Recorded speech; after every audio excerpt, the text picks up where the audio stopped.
3 fungsi Poco X8 Pro Max yang paling aku suka.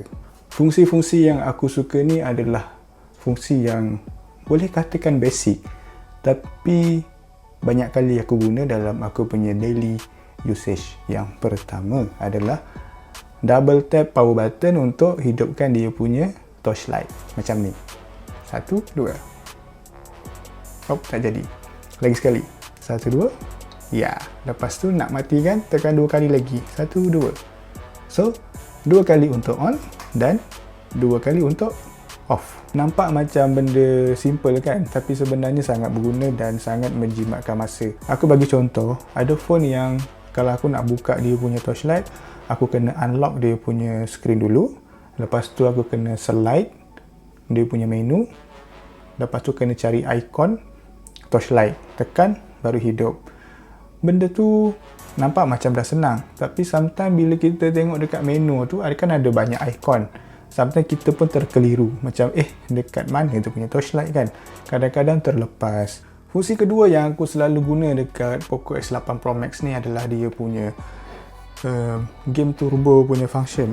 Sambil-sambil kita nak tunggu dia login ataupun nak tunggu rank match tu jumpa kita punya opponent. Dan game turbo ni kita boleh buka apa-apa yang kita nak lah. Contoh nak buka WhatsApp ke, nak buka galeri ke, kalkulator ke, nak tengok CCTV sekejap ke, ataupun nak tengok YouTube.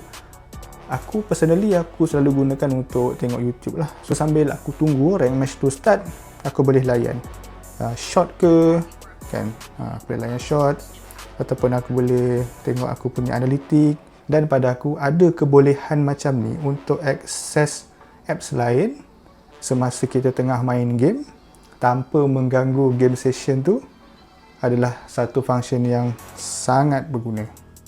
Fungsi ketiga, paling kerap aku guna adalah fungsi back tap. Ya, fungsi back tap ni pun banyak ada dekat phone lain, dekat iPhone kan.